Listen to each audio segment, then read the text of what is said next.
The stagecoach lurched to a halt in front of the weathered hotel in Oro Blanco, Arizona Territory, and Winona Harper's stomach twisted with equal parts hope and dread as she helped her elderly mother down the dusty steps into the blazing afternoon sun of 1878. The journey from Philadelphia had been long and exhausting. 3 weeks of bone-rattling travel across plains and deserts that seemed to stretch into eternity. Winona's dark hair was coated with trail dust, her modest traveling dress wrinkled beyond repair, but she held her head high as she steadied her mother on the boardwalk. Margaret Harper clutched her daughter's arm, her aged fingers trembling slightly from both fatigue and what Winona suspected was apprehension about their uncertain future. "Are you certain about this, dear?" Margaret whispered, her gray eyes scanning the rough frontier town with barely concealed worry. "Perhaps we should have stayed." "There was nothing left for us there, Mama," Winona replied gently, though her own heart hammered against her ribs. "The boarding house debts were too much after Papa died. This is our chance for a new beginning." Through the mail correspondence, Vincent Pierce had seemed kind and honest. His letters had been straightforward, describing his cattle ranch outside town and his need for a wife to help build a life in the Arizona Territory. He wrote of open skies and honest work, of a modest but sturdy home, and most importantly, of loneliness that echoed through empty rooms. Winona had responded truthfully about her circumstances, her secretarial skills, her age of 24, and her willingness to be a good wife. What she hadn't mentioned was her mother. How could she, when every prospective suitor disappeared the moment they learned she came with family responsibilities? But now, standing in this dusty street with the harsh sun beating down and her mother leaning heavily on her arm, Winona knew she had no choice but to face the truth. If Vincent Pierce turned them away, they had barely enough money for a week's lodging and certainly not enough for passage back east. "Miss Harper." A deep voice called from across the street, and Winona turned to see a tall man approaching.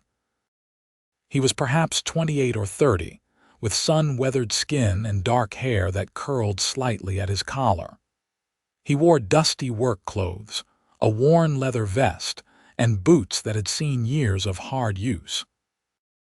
But it was his eyes that caught Winona's attention, warm brown eyes that held genuine kindness despite the wariness she detected there. "Mr. Pierce." Winona's voice came out steadier than she felt. She straightened her spine, prepared to face whatever came next with dignity. Vincent removed his hat as he reached them, revealing more of those dark curls. His gaze moved from Winona to Margaret and back again, confusion flickering across his weathered features. "I wasn't expecting anyone else to arrive with you, Miss Harper." Here it was, the moment of truth. Winona felt her mother stiffen beside her, sensed the older woman preparing for rejection and another upheaval. The midday sun seemed to burn hotter, and the curious stares of passers-by weighed heavy on Winona's shoulders. "Mr. Pierce, I must apologize for the deception, though it was by omission rather than intent to mislead," Winona began, her words tumbling out faster than she intended. "This is my mother, Margaret Harper. After my father passed, she had nowhere else to go and I could not leave her behind. I understand this changes our arrangement, and if you wish to withdraw your offer of marriage, I will not hold it against you, though I must confess our circumstances are such that I am unsure how we will manage the return journey." She forced herself to meet his eyes as she spoke, refusing to look away despite her burning cheeks. Whatever else happened, she would not beg or grovel. They had come this far on hope and determination, and she would face the consequences of her choices with her head held high. Vincent was quiet for a long moment, his expression unreadable as he studied first Winona, then Margaret. The older woman met his gaze with quiet dignity, though Winona could feel her mother's hand trembling on her arm. Around them, Oro Blanco continued its afternoon business, but in this moment, Winona felt as though the entire world had narrowed to this dusty patch of boardwalk and the judgment in this stranger's eyes. Then Vincent's expression softened, and he stepped closer. "Mrs. Harper, you look about ready to collapse from the journey, and Miss Harper, you look no better." He replaced his hat and gestured toward the hotel. "Let us get you both inside where it is cooler and we can discuss this properly over something cold to drink." "Mr. Pierce, I do not want you to feel obligated," Winona started, but he held up a hand. "Please, let us at least get out of this heat." His voice was gentle but firm. "I have been waiting weeks for your arrival, Miss Harper. A few more minutes to sort things out properly will not hurt anything." The hotel lobby offered blessed relief from the scorching sun. Vincent secured a private corner table and ordered lemonade, insisting they sit and rest while they talked. Winona helped her mother into a chair, noting how Margaret's face had gone pale with exhaustion. Guilt twisted in Winona's stomach. Her mother was 63 years old and had just endured a grueling cross-country journey that would have taxed someone half her age. When the drinks arrived, Vincent waited until both women had taken long sips before he spoke again. "Mrs. Harper, how are you feeling after the journey?" Margaret seemed surprised to be addressed directly. "Tired, Mr. Pierce, but nothing that a good night's rest will not remedy." "I apologize for the imposition. If I had known my daughter's plans, I would have insisted she come alone." "Mama, we discussed this," Winona interjected. "I was not leaving you in Philadelphia with no family and no means of support." "Your daughter is loyal," Vincent observed, a small smile playing at his lips.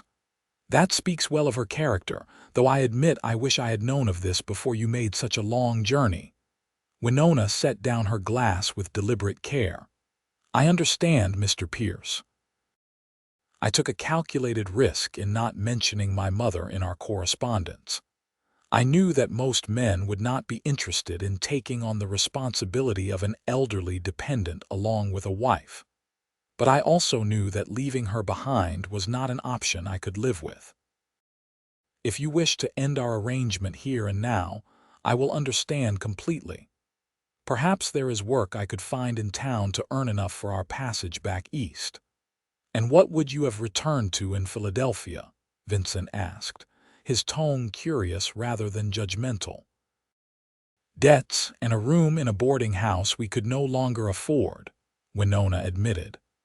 "My father was a clerk, and we lived modestly but comfortably until he took ill last year. The medical expenses and funeral costs left us with nothing.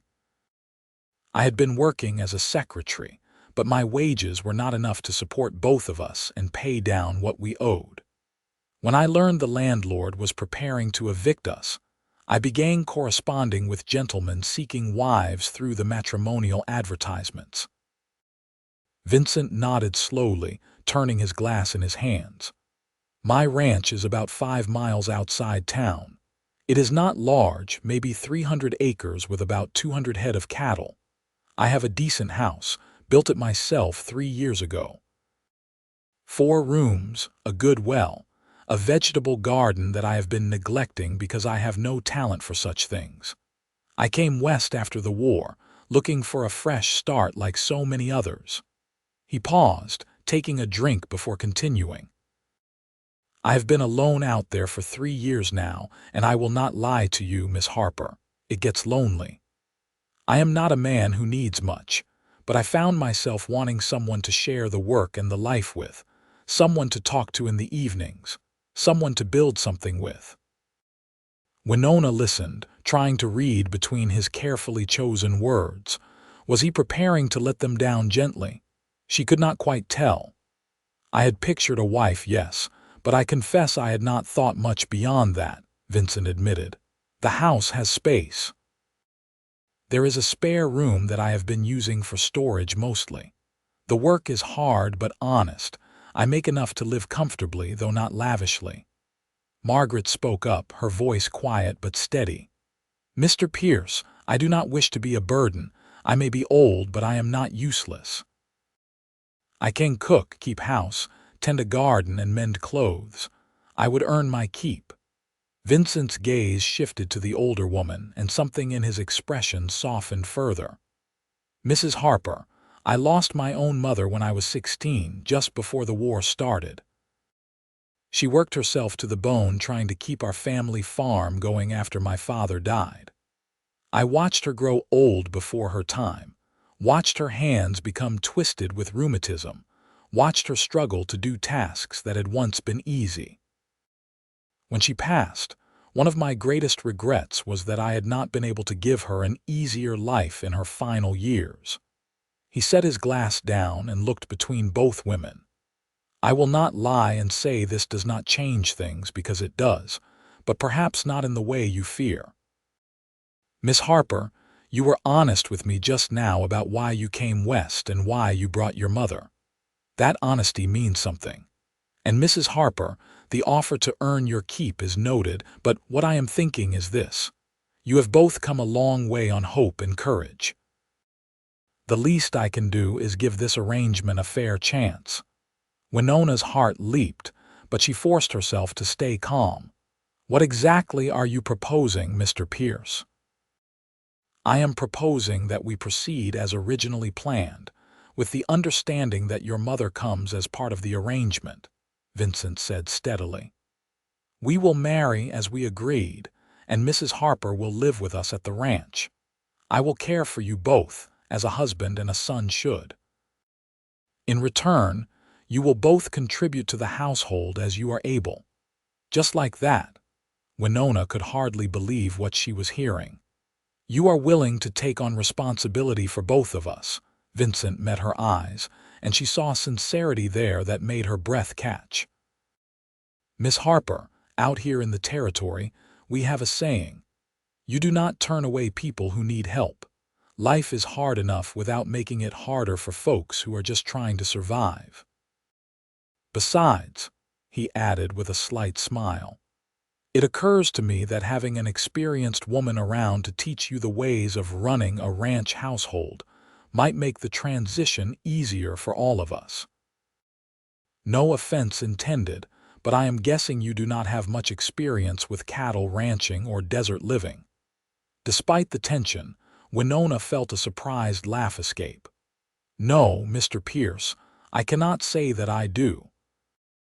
My skills lie more in keeping ledgers and writing correspondence than in anything that would be useful on a ranch."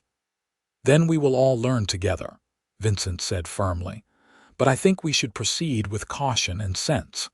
I have already secured rooms here at the hotel for tonight. You both should rest and recover from the journey. Tomorrow, if you still agree, we can see the parson about the marriage, and then I will take you both out to the ranch."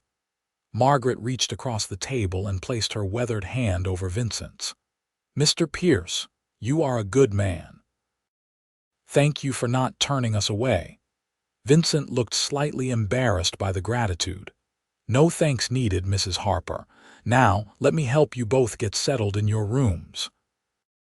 The hotel keeper's wife can have hot water sent up for baths, and I will arrange for dinner to be brought to you, so you do not have to come back downstairs if you are too tired." As Vincent helped them with their luggage and saw them to their rooms, Winona found herself studying him with new eyes. He was not what she had expected. His letters had been kind but formal, giving her the impression of a somewhat reserved man who simply wanted a practical arrangement. But this man who was helping her exhausted mother up the stairs with such gentle care, who had listened to their story and responded with compassion rather than anger at the deception, this man was proving to be far more than she had hoped for. Once they were alone in their room, Margaret sank onto one of the beds with a long sigh. "That could have gone much worse." "I can hardly believe he agreed," Winona admitted, moving to the window to look down at the dusty street below. She spotted Vincent crossing toward what looked like a general store, his long stride purposeful. "Do you think he means it, Mama? Or will he change his mind once he has had time to think it over?" "I think he is a man of his word," Margaret said softly. "And I think you may have found yourself a good husband, daughter, but you must promise me something." Winona turned from the window. "What is that?" "Promise me you will not let caring for me prevent you from building a real marriage with that man. I saw how he looked at you, Winona. There is potential there for genuine affection, but only if you allow it to grow. Do not let me be a barrier between you." "Mama, you could never be a barrier," Winona protested, but Margaret held up a hand. "I am serious, child. I will do my part to make myself useful and to give you two the space you need to become husband and wife in truth. But you must do your part as well. Give him a chance. Give this marriage a real chance." That evening, after they had bathed and eaten the meal Vincent had arranged, Winona lay in her bed listening to her mother's soft snoring from the other bed. Tomorrow, she would marry a man she had only just met in person. Tomorrow her life would change completely, taking her from the familiar streets of Philadelphia to a ranch in the Arizona desert. Fear whispered through her thoughts, but so did something else: hope. Vincent Pierce had shown them kindness when he could have easily turned them away. That had to mean something. The next morning dawned bright and clear, the Arizona sun already heating the day by the time Winona woke. She and her mother dressed carefully in their best remaining dresses, both women doing what they could to look presentable for the wedding. It felt surreal, preparing to marry a stranger, but Winona reminded herself that this was the choice she had made, and Vincent had proven himself to be honorable so far. Vincent arrived at mid-morning, cleaned up and wearing what was clearly his best shirt and vest. He had even trimmed his hair, though it still curled rebelliously at his collar. He offered his arm to Winona as they walked the short distance to the small church at the end of the main street, with Margaret following close behind. The parson was an elderly man named Reverend Walsh, who had clearly performed many such weddings for mail-order brides and their prospective husbands. He asked the necessary questions to ensure both parties were entering the marriage willingly, then proceeded with a simple ceremony. Vincent's voice was steady as he spoke his vows, and when it came time for Winona to speak hers, she found that her own voice did not waver. Whatever uncertainty she felt about the future, she meant the words she spoke. When Reverend Walsh pronounced them husband and wife, Vincent leaned in and pressed a chaste kiss to Winona's cheek. His lips were warm, and the gesture felt respectful rather than presumptuous. Winona felt a flutter in her stomach that had nothing to do with nerves. After signing the marriage certificate, Vincent helped both women into a sturdy wagon that waited outside the church. "The ride to the ranch will take about an hour," he explained as he climbed up onto the driver's seat. "The road is decent enough, but it will be bumpy in places." As they left Oro Blanco behind, Winona got her first real look at the landscape that would be her new home. The desert stretched in all directions, punctuated by scrub brush, cacti, and distant mountains that seemed to shimmer in the heat. It was so different from Philadelphia's crowded streets and brick buildings that it might as well have been another world entirely. "It is beautiful," Margaret said softly, and Winona was surprised to realize her mother was right. There was a stark beauty to this place, a sense of endless space and possibility.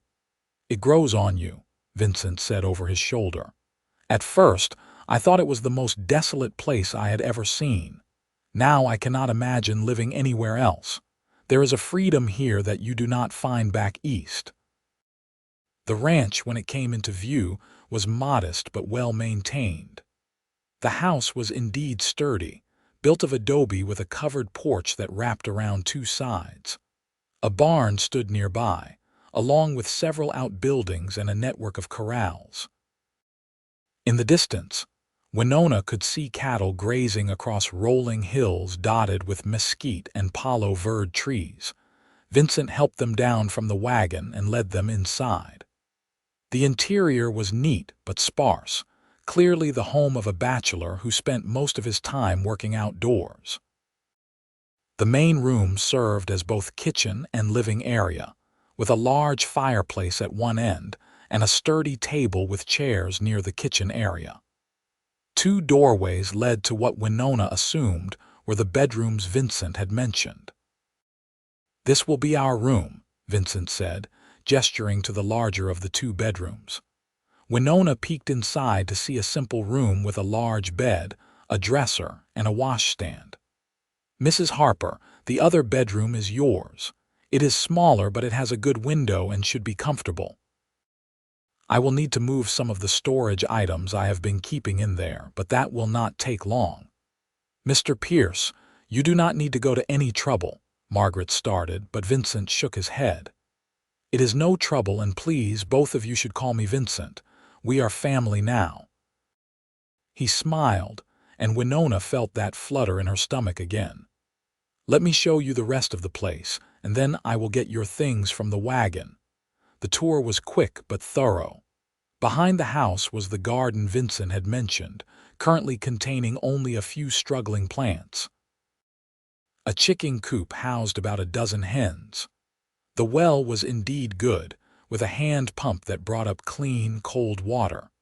The barn was home to 4 horses, including the 2 that had pulled the wagon, and a milk cow. "I know it is not fancy," Vincent said as they stood on the porch looking out over the property. "But it is ours, free and clear. No debts, no landlords. We work hard and we make a good life." "It is more than I dared hope for," Winona said honestly. "Thank you, Vincent, for all of this." He met her eyes, and she saw warmth there that made her heart skip. "You are my wife now, Winona. And Mrs. Harper, you are my family. We take care of our own out here." The first few days at the ranch were a whirlwind of adjustment. Winona and Margaret threw themselves into making the house into a proper home. They cleaned and organized, coaxed the garden back to life, and figured out the rhythms of cooking on the large cast iron stove. Vincent was patient with their inexperience, showing them how to collect eggs without startling the chickens, how to milk the cow, how to judge when the water barrels needed refilling from the well. Margaret proved herself invaluable, her years of housekeeping experience translating well to the ranch setting. She took over the cooking, much to Vincent's obvious relief, and began planning improvements to the garden. Winona watched her mother come alive in a way she had not seen since before her father's death. There was purpose here, and usefulness, and Margaret bloomed under it. For her part, Winona worked on understanding the business side of the ranch. Vincent kept careful records of his cattle, sales, and expenses, and she offered to help organize his books.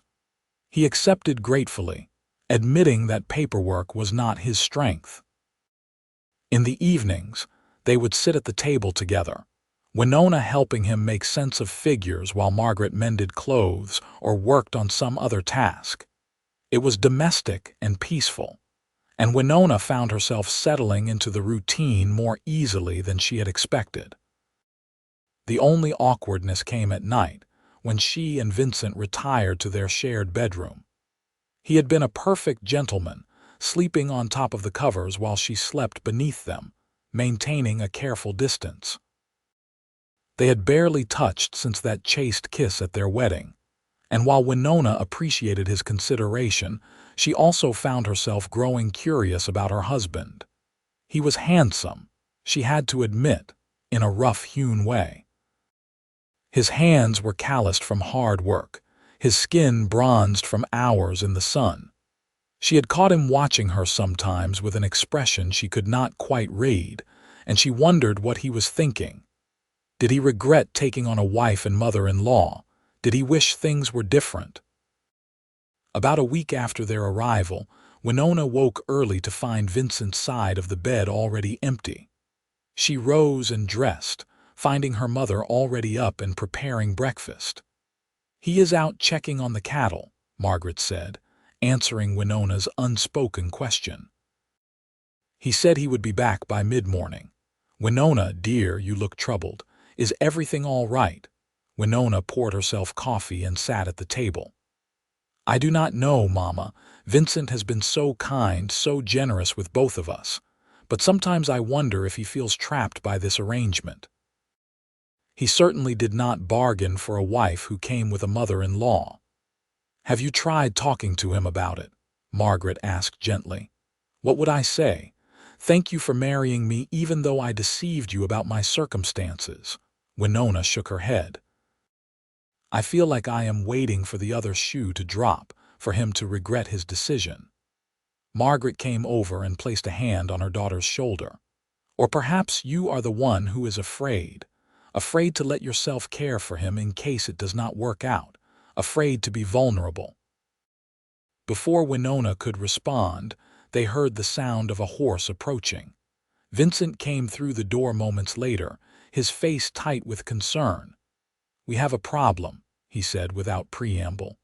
"About 20 head of cattle are missing from the north pasture. The fence is cut and there are tracks leading toward the mountains. Rustlers, most likely." Winona stood quickly. "What will you do?" "I need to ride into town and report it to the sheriff, then try to track them," Vincent said, already moving toward the bedroom to gather supplies. "I might be gone for a day or two." "Is that safe?" Margaret asked, worry creasing her features. Vincent emerged with his rifle and a bedroll. "Safer than letting rustlers think they can just help themselves to my stock. I have worked too hard building this herd to let it be stolen without a fight."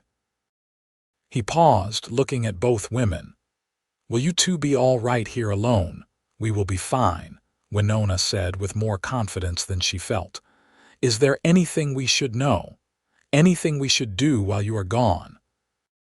Vincent showed them how to secure the house at night and left his spare rifle with instructions on how to use it if necessary. "You should be safe enough.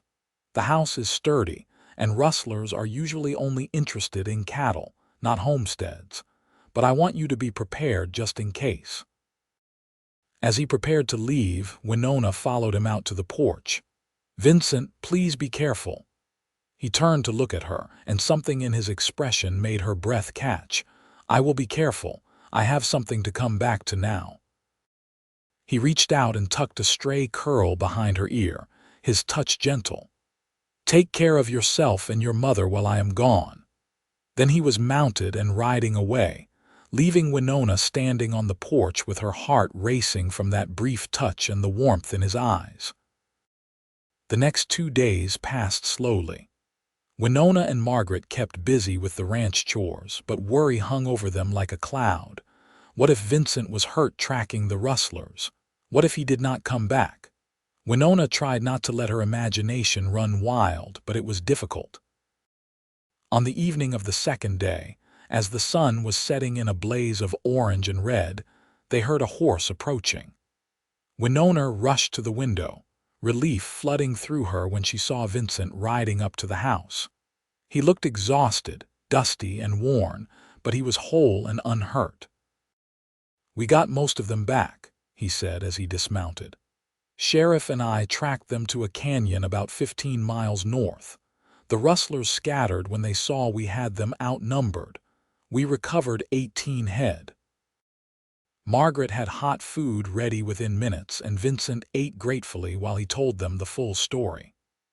The rustlers had been a small group, opportunistic rather than organized, and once confronted, they had fled rather than fight. The recovered cattle were now back in the pasture with the fence repaired. "I am just glad you are safe," Winona said softly as she refilled his coffee cup. Vincent caught her hand as she moved past, his calloused fingers warm around hers. "Thank you for worrying about me. It has been a long time since anyone did that." Their eyes met, and Winona felt something shift between them. This was more than just a practical arrangement, more than just two strangers making the best of circumstances.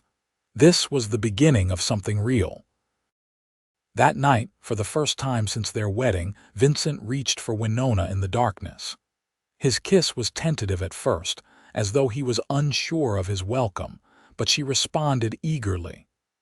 They came together slowly, carefully, learning each other in the quiet privacy of their room. When Winona fell asleep hours later, it was tucked against Vincent's side, his arm around her shoulders, and she felt truly like a wife for the first time. The next morning, Margaret took one look at them both and smiled knowingly but said nothing. If she noticed the new easiness between them, the casual touches and shared glances, she kept her observations to herself. She simply continued her work in the garden, humming softly as she tended the vegetables that were beginning to thrive under her care. The weeks that followed fell into a comfortable rhythm. Vincent taught Winona to ride, putting her on his gentlest mare and leading her around the property until she gained confidence.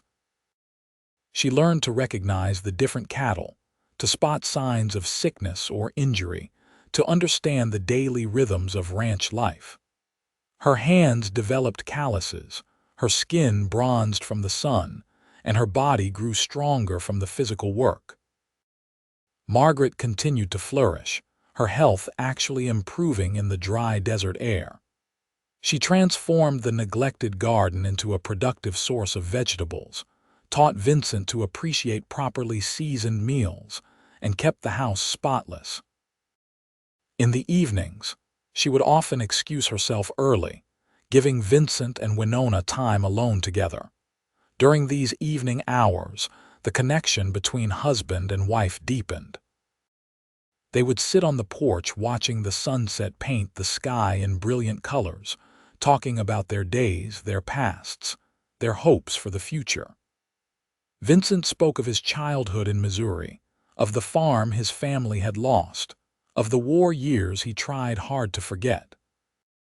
Winona shared stories of growing up in Philadelphia, of her father's gentleness and her mother's strength, of the dreams she had once had that had seemed so far out of reach. "I never thought I would be happy in a place like this," Winona admitted one evening as they sat close together on the porch steps. "It seemed so foreign, so harsh when I first arrived, but now I cannot imagine being anywhere else." Vincent's arm tightened around her waist. "I never thought I would be happy, period," he said quietly. "After the war, I just wanted to survive, to have enough to eat and a roof over my head.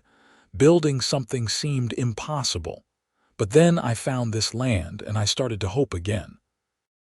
And when you arrived, even with the surprise of your mother, I felt like maybe I could have more than just survival. Maybe I could have a real life." "Are you happy?" Winona asked, turning to look up at him. "Truly happy with how things turned out?" Vincent cupped her face in his hand, his thumb brushing her cheek. "Winona, you and your mother have made this house into a home. Every day I wake up grateful that you took the risk of coming west and grateful that I did not turn you away. Yes, I am happy, happier than I have been in years." He kissed her then, and Winona melted into his embrace. The desert night surrounded them with its sounds, crickets chirping, and a distant coyote howling. But in this moment, nothing existed except the two of them and the love that was growing between them. As summer deepened into fall, the ranch prospered. Vincent sold a portion of the cattle at good prices, bringing in enough money to make some improvements to the property. He built a proper chicken house to replace the old coop, expanded the corrals, and installed a large water tank to collect rainwater. Margaret's garden produced more than they could eat, so Winona began preserving vegetables and making preserves to see them through the winter. The three of them worked together like a well-oiled machine, each contributing their strengths. Margaret's cooking became legendary in Oro Blanco after Vincent brought the parson and his wife out for dinner one evening. Soon they were receiving invitations from neighboring ranchers and townspeople, slowly building a social circle. It was at one of these gatherings, a church social in Oro Blanco, that Winona first felt the wave of dizziness that would change everything. She steadied herself against a table, blinking to clear her vision. "Are you all right?" Vincent was at her side immediately, concern etched on his face. "I am fine," Winona assured him. "Just a bit dizzy, perhaps the heat." But it was not just the heat, as she learned over the next few weeks. The morning sickness, the fatigue, the tender breasts, all the signs pointed to one conclusion. She was with child. Winona told her mother first, needing confirmation of what she already suspected. Margaret's face broke into a radiant smile.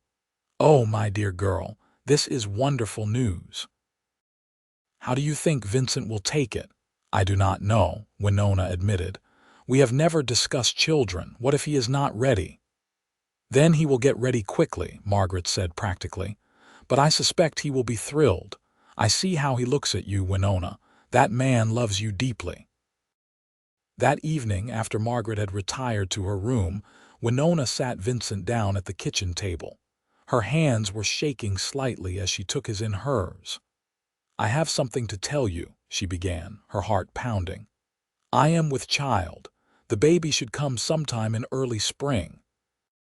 Vincent's eyes widened, his face going through several expressions in rapid succession: shock, wonder, joy. "A baby!" His voice came out hoarse. "We are going to have a baby, are you pleased?" Winona asked nervously. "I know we never discussed this, and it is happening rather quickly after our marriage." In answer, Vincent pulled her into his arms, holding her tight. "Pleased? Winona, I am overjoyed. A child, our child, I never dared hope for such a blessing." He pulled back to look at her, his eyes bright with unshed tears. "You have already given me so much, more than I ever expected. A home, a family, a purpose beyond just surviving. And now a child. I promise you, Winona, I will be the best father I can be. Our son or daughter will grow up loved and safe." Winona felt tears spilling down her own cheeks. "I love you, Vincent. I know we married as strangers, but somewhere along the way you became everything to me." "I love you too," Vincent said, his voice thick with emotion. "From the moment you stepped off that stage with your mother, terrified but brave, I think I started falling for you. You have changed my life in every way possible." They held each other in the quiet kitchen, the lamp casting a warm glow around them, and Winona felt a peace settle over her that she had never known before. This was home. This was family. This was love. The news of the coming baby seemed to energize everyone. Vincent became almost comically protective, insisting Winona avoid any heavy work. Margaret glowed with anticipation of becoming a grandmother, already planning and preparing for the baby's arrival. They cleared out a corner of the main bedroom and began gathering supplies for the nursery. As autumn turned to winter, the ranch prepared for the colder months. It did not snow much in this part of Arizona, but the nights grew cold and the days shorter. Vincent and Winona spent more time in the house, and he would often rest his hand on her growing belly, marveling at the changes in her body. "Does it hurt?" he asked one evening as they lay in bed, his palm spread across her rounded stomach. "Not hurt exactly," Winona said, placing her hand over his. "More like stretching and growing. The baby moves now. Do you feel that?" Vincent's face lit up as he felt the flutter of movement beneath his hand. "That is our child moving and growing inside you. It is a miracle, Winona. An absolute miracle." "We need to think about names," Winona said. "What if it is a boy? What if it is a girl?" They spent hours discussing possibilities, lying together in the darkness and imagining their future child. Would the baby have Winona's dark hair or Vincent's brown eyes? Would it be a son who would learn to run the ranch alongside his father, or a daughter who would help her grandmother in the garden. Christmas came, their first as a family. Margaret cooked a feast that left them all pleasantly stuffed, and Vincent surprised both women with gifts he had ordered from the catalog. A warm shawl for Margaret and a beautiful music box for Winona. "Vincent, this is too much," Winona protested, but her eyes shone as she wound the key and listened to the delicate melody. "Nothing is too much for you," Vincent said simply. "Either of you. You have made me happier than I ever thought possible." As the new year of 1879 began, Winona's pregnancy advanced. Her belly grew round and full, and the baby's movements became stronger and more frequent. The local doctor, summoned from Oro Blanco for a checkup, pronounced both mother and child healthy and told them to expect the baby in March. February brought warmer days and the first signs of spring. The desert began to bloom with wildflowers, painting the landscape in vibrant colors. Margaret worked to prepare the garden for spring planting while Vincent prepared for the spring cattle sales. Despite her advancing pregnancy, Winona continued to help with the ranch accounts, determined to remain useful. "You are already useful," Vincent would tell her whenever she fretted about not doing enough. "You are growing our child. That is the most important job there is." The baby came on a warm March afternoon, arriving faster than anyone expected. The doctor barely made it from town in time, and Margaret proved herself invaluable as a midwife. Vincent paced the porch like a caged mountain lion, unable to sit still as he listened to the sounds coming from inside.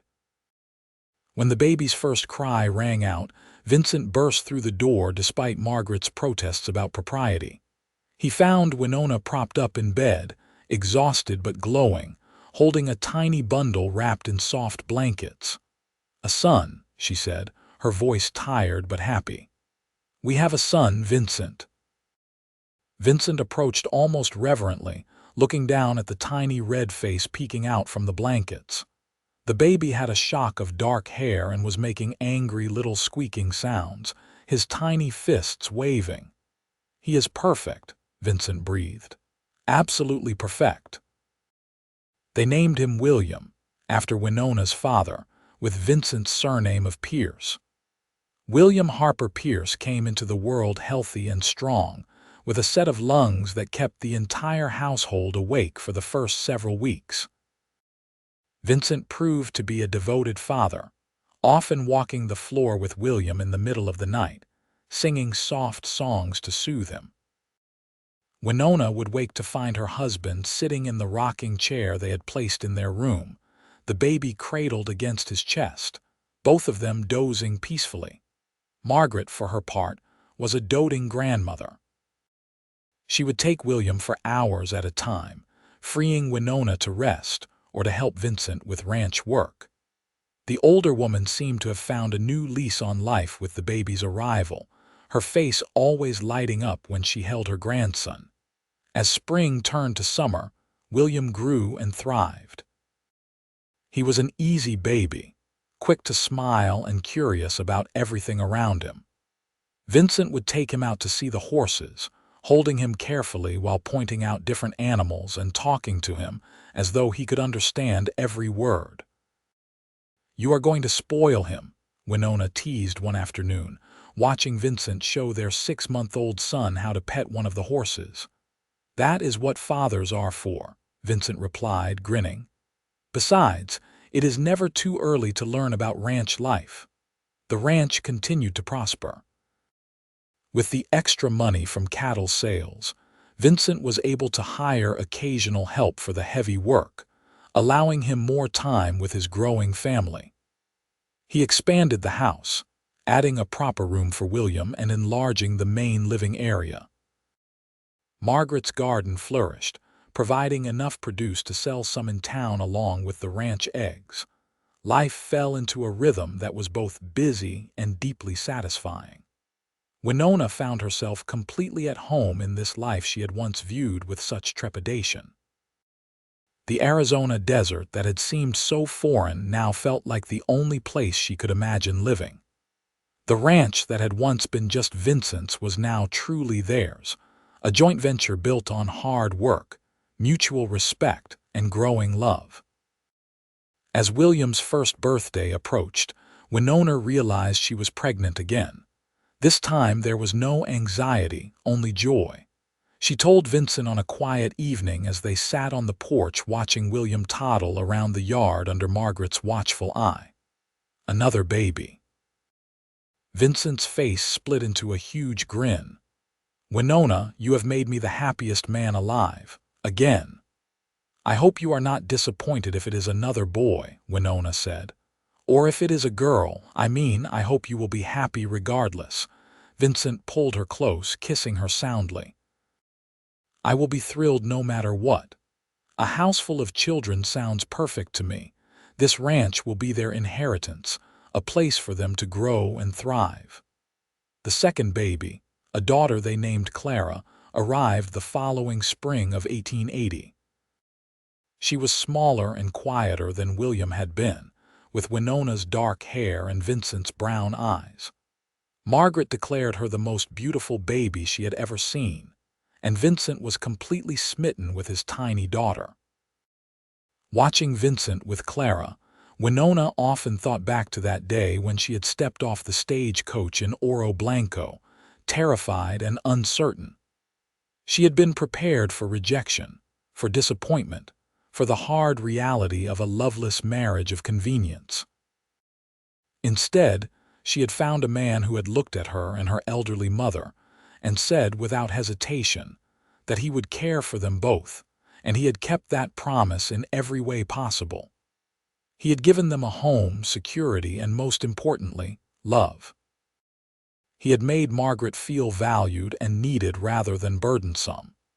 He had made Winona feel cherished and desired rather than merely tolerated.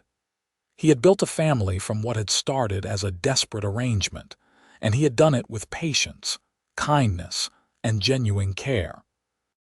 Margaret, now 65, remained healthy and active. She loved her role as grandmother, spending hours with William and Clara, teaching them about plants and animals, telling them stories, singing them songs. Her presence in the household was a blessing rather than a burden, exactly as Vincent had promised. As Clara grew from infant to toddler, the household expanded again. Winona had always wanted a large family, and Vincent seemed determined to give her one. Another son, James, arrived in 1882, followed by twin daughters, Sarah and Emma, in 1884. The house that had once been the quiet domain of a lonely bachelor was now filled with the chaos and joy of children. Vincent built an addition onto the house, adding more bedrooms to accommodate their growing family. The ranch expanded as well, with more cattle, more land, and more hired hands to help with the work. But no matter how busy the ranch kept him, Vincent always made time for his family. He taught William and James to ride, helped Clara with her reading, and played endless games with the twins. Winona often stood on the porch watching her husband with their children, overwhelmed with gratitude for how her life had turned out. The man who had taken in a desperate mail-order bride and her elderly mother had become the center of a thriving, loving family. The arrangement that had started out of necessity had bloomed into a deep and abiding love. One evening in the summer of 1885, as they celebrated their 7th wedding anniversary, Winona and Vincent stole a quiet moment alone on the porch while Margaret supervised the children's bedtime. "You remember the day we met?" Winona asked, leaning against Vincent's shoulder. "How could I forget?" Vincent replied, his arm around her waist. "You looked terrified, standing there in the dust with your mother, ready to face whatever consequences came from your decision to bring her along."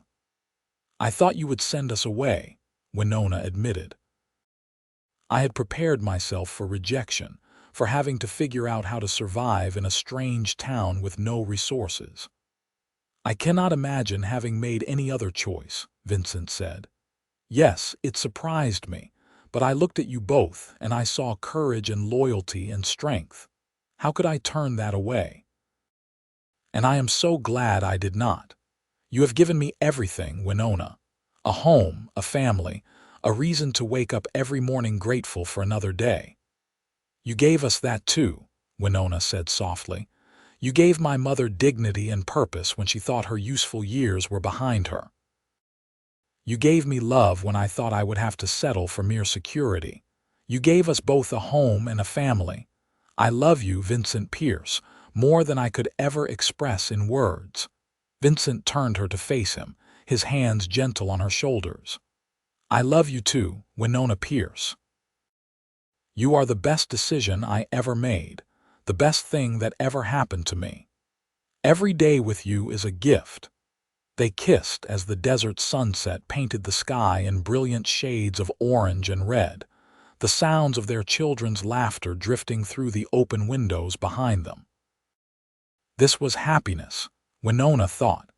This was what she had dared to hope for when she climbed aboard that stagecoach in Philadelphia 7 years ago.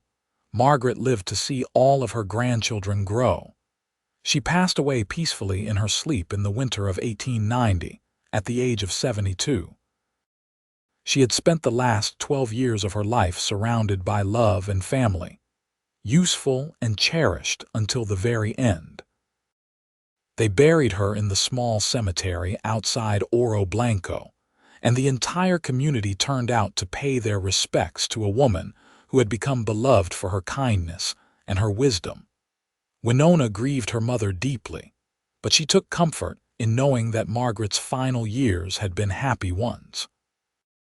Vincent had kept his promise to care for her, and Margaret had flourished under that care.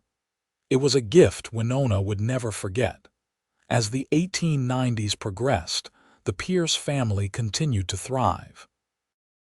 William, now a young man of 15, worked alongside his father on the ranch, learning everything Vincent could teach him about cattle and land management. Clara, at 13, helped her mother with the younger children and showed promise as a teacher. James, at 8, was already proving to be a natural horseman. The twins, Sarah and Emma, now 6 years old, were inseparable and kept the entire household entertained with their antics. The ranch had grown into one of the most successful in the area. Vincent had a reputation for fair dealing and quality cattle, and the Pierce name was respected throughout the territory. But no amount of success meant as much to Vincent as his family, and he made sure everyone knew it. On a warm evening in May of 1893, the family gathered on the expanded porch for dinner. It had become their tradition when weather allowed, eating together outside and watching the sunset over their land. Winona looked around the table at her husband, her children, and felt her heart swell with love and gratitude. William was telling a story about a difficult calf birth he had managed that morning, pride evident in his voice. Clara was helping the twins cut their meat, showing the patience that would make her an excellent teacher someday. James was making Vincent laugh with some observation about one of the horses. This was family, messy and chaotic and absolutely perfect. After dinner, as the children scattered to their various evening activities, Vincent pulled Winona close. They stood together watching the stars begin to appear in the darkening sky, comfortable in the silence that came from years of shared life. "You ever miss Philadelphia?" Vincent asked. "The city life, the culture, the things you left behind." Winona considered the question seriously before answering. "Sometimes I miss certain things. The theater, the libraries, the conveniences of city life. But I would not trade this for any of that. This is where I belong, Vincent. Here, with you, with our children, building this life together." The girl who stepped off that stagecoach 15 years ago had no idea what she was walking into, but the woman I am now cannot imagine having made any other choice. "I think about that day often," Vincent said. "How close I came to having a very different life. What if I had turned you away? What if I had insisted on the arrangement I thought I was getting, just a wife without the complications?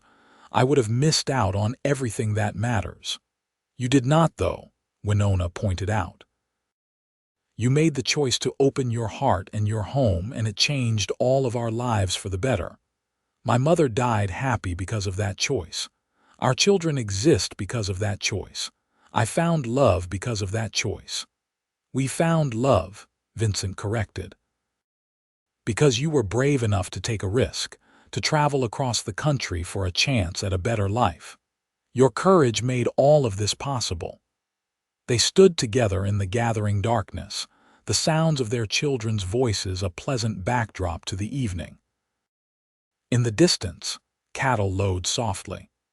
The desert breeze was gentle and warm, carrying the scent of mesquite and creosote. This was home, built from hope and maintained by love. As the years continued to pass, the Pierce family remained at the heart of the Oro Blanco community. Vincent and Winona watched their children grow into fine young adults. William took over more and more of the ranch management, proving himself capable and hardworking. Clara indeed became a teacher, opening a small school in Oro Blanco and teaching the children of ranchers and townspeople alike. James developed into an exceptional horse trainer, with a gift for gentling even the most difficult animals. The twins, Sarah and Emma, though different in personality, were both bright and kind, beloved by everyone who knew them. In 1898, William married a sweet girl named Lucy from a neighboring ranch, and in 1899, Winona and Vincent became grandparents for the first time when Lucy gave birth to a healthy boy. Vincent, holding his grandson for the first time, looked at Winona with tears in his eyes. "We did this," he said softly. "We built this family, this legacy. From that uncertain beginning to this moment right here, it has been an incredible journey." "It has," Winona agreed, watching her husband cradle the tiny baby with the same gentleness he had shown their own children. "And it all started because you chose kindness over convenience. Because you looked at a desperate woman and her elderly mother and decided to help rather than turn away." As the new century dawned in 1900, Vincent and Winona, now in their late 40s, looked back on over 20 years of marriage with satisfaction and joy. The ranch was prosperous and would pass to their children and grandchildren. The community they had helped build was thriving. Their family was healthy and happy. One quiet evening, as they sat together on the porch they had shared for so many years, Winona took Vincent's hand in hers. "You know what I am most grateful for?" she asked. "What is that?" Vincent replied, his thumb stroking across her knuckles in a gesture so familiar it was automatic. "That you saw past the deception to the desperation behind it. That you understood I was not trying to trick you, but simply trying to survive and to protect someone I loved. That you chose compassion over anger. Everything good in my life stems from that single choice you made in that dusty street in Oro Blanco." Vincent lifted her hand to his lips, kissing it gently. "Everything good in my life stems from your courage in coming west despite your fears. We saved each other, Winona. You gave me a reason to live rather than just exist, and I gave you the security to build the life you deserved. We are a team, always have been. Always will be," Winona added, leaning her head on his shoulder. They sat together as the stars came out one by one, filling the desert sky with brilliant points of light. In the distance, they could hear the sounds of family. William and Lucy settling their baby for the night in the small house Vincent had built for them on the property. Clara's voice drifting from the main house, where she was reading to James and the twins. The soft sounds of cattle and horses settling in for the evening. This was the life they had built together from the most unlikely of beginnings. a mail-order bride who had arrived with unexpected baggage, and a lonely cowboy who had decided that kindness mattered more than convenience. From that shaky foundation, they had built something strong and lasting, a family and a legacy that would endure for generations. Winona thought of her mother, gone now for 10 years but never forgotten. Margaret had lived long enough to see her daughter truly happy, to know that her grandchildren would grow up secure and loved. She had spent her final years useful and valued, exactly as Vincent had promised that very first day. It was a promise he had kept every single day of Margaret's life with them, and Winona would be forever grateful for that gift. As they finally rose to go inside for the night, Vincent pulled Winona into his arms for a long, sweet kiss. After more than 20 years of marriage, he could still make her heart race with a single touch. "I love you, Mrs. Pierce," he murmured against her hair. "I love you too, Mr. Pierce," she replied. "Today, tomorrow, and always." They walked into the house together, hand in hand, ready for whatever the future might bring. Their story had begun with uncertainty and fear, with a desperate gamble and an unexpected kindness. But it had become something beautiful, a testament to the power of compassion, the strength of commitment, and the transformative nature of love. The mail-order bride who had shown up with her elderly mother had found not just a husband, but a true partner. The lonely cowboy who had said he would care for them both had gained not just a wife, but a family and a purpose. Together, they had built a life that exceeded anything either of them had dared to dream. And as they lay down to sleep that night, surrounded by the evidence of the life they had created together, both Vincent and Winona knew that they were exactly where they were meant to be, with exactly the person they were meant to be with. Their love story, born from necessity and nurtured by daily choice, had become the foundation of everything good and lasting in their lives. The Arizona desert night settled around the ranch, peaceful and quiet. Inside the house, Vincent and Winona slept in each other's arms, secure in the knowledge that they had found something precious and rare. True love, built on a foundation of kindness, trust, and unwavering commitment. Their journey together was far from over, but every step of the way would be taken hand in hand, just as it had been from that very first day in Oro Blanco, when a cowboy had looked at a frightened woman and her elderly mother, and made a choice that would change all of their lives forever. The years that followed continued to bring joy and challenges in equal measure. Vincent and Winona faced them all together, their bond growing stronger with each passing season. They welcomed more grandchildren as their children married and started families of their own. They saw the ranch continue to prosper and grow, becoming one of the largest and most respected operations in the territory. But through all the changes and challenges, the core of their relationship remained constant.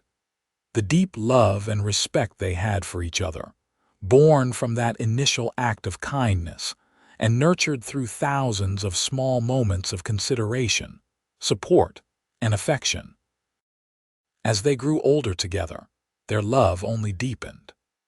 The passion of their early years mellowed into something even more profound, a partnership so complete that they could often communicate without words, knowing each other's thoughts and needs through long familiarity and deep understanding. On their 30th wedding anniversary in 1908, their children threw them a celebration that brought together friends and family from all over the territory.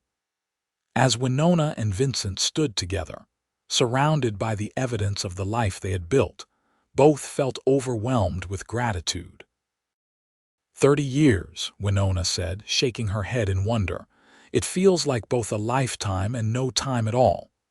The best 30 years of my life, Vincent replied, and I am looking forward to 30 more. Then we would be in our 70s, Winona laughed. Can you imagine? With you by my side, I can imagine anything, Vincent said seriously. You have made every dream I ever had come true, Winona. You have given me more than I ever thought possible. I will spend the rest of my life being grateful that you stepped off that stagecoach in Oro Blanco, that you took a chance on coming west, and that I was smart enough not to let you go. I will spend the rest of my life being grateful that you chose kindness, Winona countered. That you looked at my mother and me and decided we were worth the trouble, that you kept your promise to care for us both. You gave us more than just a home, Vincent. You gave us dignity and love and purpose. You gave us a family and a future. There are not enough words to express what that means. They danced together at their anniversary party, moving slowly to the music while their children and grandchildren watched with smiles. This was what love looked like after 30 years. Two people who had chosen each other every single day, through good times and hard times, through joy and sorrow. Two people who had built something lasting and beautiful from the most unlikely of beginnings. As the new decade of the 1910s began, Vincent and Winona entered their 50s, still active and involved in the ranch. Though William had taken over most of the daily operations, Vincent still rode out each morning to check on the cattle and the land he loved. Winona continued to manage the household accounts and helped Clara with the school when needed. They watched with pride as their grandchildren grew, seeing the family they had started continue into another generation. Each child and grandchild carried forward the values Vincent and Winona had worked so hard to instill: honesty, hard work, kindness, and the importance of family. On quiet evenings, they still sat together on the porch, watching the desert sunset paint the sky in brilliant colors. These moments of peace and reflection had become even more precious as they aged, a chance to simply be together without the demands of work or family. You have any regrets? Winona asked one such evening. Anything you wish had been different? Vincent considered the question carefully before answering. I regret the years I spent alone before you came, the time I wasted just existing rather than living. But I do not regret how things turned out. Every challenge we faced, every obstacle we overcame, it all led us here. Our marriage, our family, this life we have built. I would not change a single thing if it meant we would not have ended up exactly here. Neither would I, Winona agreed. Even the hard parts, the struggles and the sorrows, they were all part of the journey that brought us to this moment. I am grateful for all of it. As they sat together in the gathering dusk, Vincent reached over and took Winona's hand, their fingers intertwining with the ease of long practice. This simple gesture, repeated thousands of times over 30-plus years of marriage, still brought Winona comfort and joy. Thank you, Vincent said softly. For what? Winona asked. For everything. For coming west. For being brave enough to bring your mother despite the risks. For giving me a chance to prove I could be the husband you deserved. For building this life with me. For every day of the last 32 years. Just thank you. Winona squeezed his hand, feeling tears prick at her eyes. Thank you for saying you would care for us both. For keeping that promise every single day. For loving my mother and making her last years happy ones. For being the husband and father and grandfather we all needed. For choosing us. I will always choose you, Vincent said. Every day for the rest of my life I will choose you. They sat together as the stars began to appear, comfortable in the silence that came from decades of shared life. Around them, the ranch settled into evening rhythms, the sounds familiar and comforting. This was home, this was family, this was love in its truest and most enduring form. The story that had begun with a desperate gamble and an unexpected kindness had grown into something neither of them could have imagined that day in Oro Blanco, back in 1878. A mail-order bride who showed up with her elderly mother had found not just security but deep and abiding love. A lonely cowboy who said he would care for them both had gained a family that filled his house and his heart to overflowing. Their love story was not one of grand gestures or dramatic declarations, but of daily choices to be kind, to be patient, to be supportive.